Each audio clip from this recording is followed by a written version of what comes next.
Pemirsa, apa saja potensi cuaca ekstrim yang diprediksi bisa terjadi di masa libur Natal dan Tahun Baru kali ini? Kita akan membahasnya. Sudah bergabung bersama kami ada Direktur Meteorologi Maritim, Bapak Eko Prasetyo. Selamat petang, Pak Eko. Selamat petang, Mas Alka. Iya, Pak Eko, di masa libur Nataru ini selain gelombang tinggi, apakah juga ada potensi curah hujan deras yang berpotensi menimbulkan banjir dan tanah longsor juga di berbagai daerah? Ya, seperti yang sudah kami sampaikan,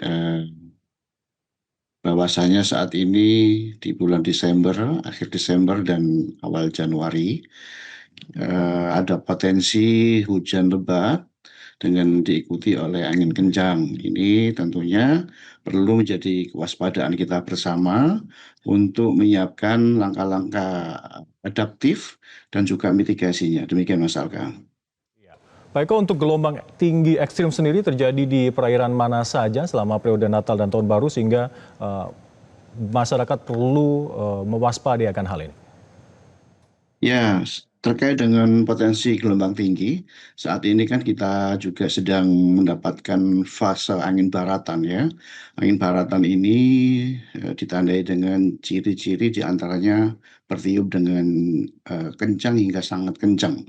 Ini bisa mengakibatkan pembangkitan gelombang laut ya, 2 hingga 2,5 meter di beberapa wilayah. Di antaranya adalah sebelah barat Sumatera, sebelah selatan Sumatera, sebelah selatan Jawa hingga Nusa Tenggara, ini utamanya. Juga di beberapa wilayah di selatan Kalimantan dan Selat Makassar, ini di 3 hari ke depan ada potensi juga gelombang 1,5 hingga 2 meter. Iya, Pak Eko, jadi puncak cuaca buruk dan juga gelombang tinggi ekstrim ini akan terjadi di periode libur Natal dan Tahun Baru? Demikian Mas Alga. Jadi di Desember Januari ini kan memang kita memasuki musim hujan dengan disertai oleh angin kencang di beberapa wilayah, sebagian besar Sumatera, Kalimantan, juga Jawa, sebagian besar Sulawesi, juga Bali dan Nusa Tenggara. Ini perlu kewaspadaan khusus karena memang dampak dari pergerakan angin baratan ini sudah mulai aktif ya di wilayah perairan Indonesia, khususnya di Laut Jawa, juga di sebagian Laut Arafuru, demikian.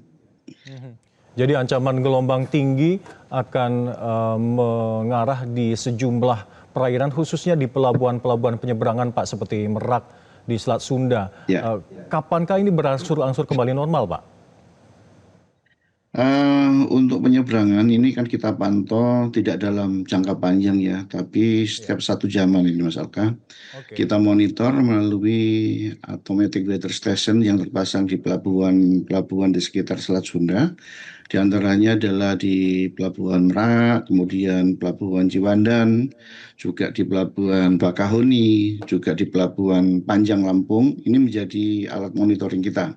Ketika angin konsisten di kecepatan mulai 20 knot bahkan lebih, ini akan kita sampaikan kepada stakeholder pelabuhan untuk dilakukan upaya-upaya yang seperlunya agar kegiatan penyeberangan ini bisa berlangsung selamat. Demikian Mas Alka.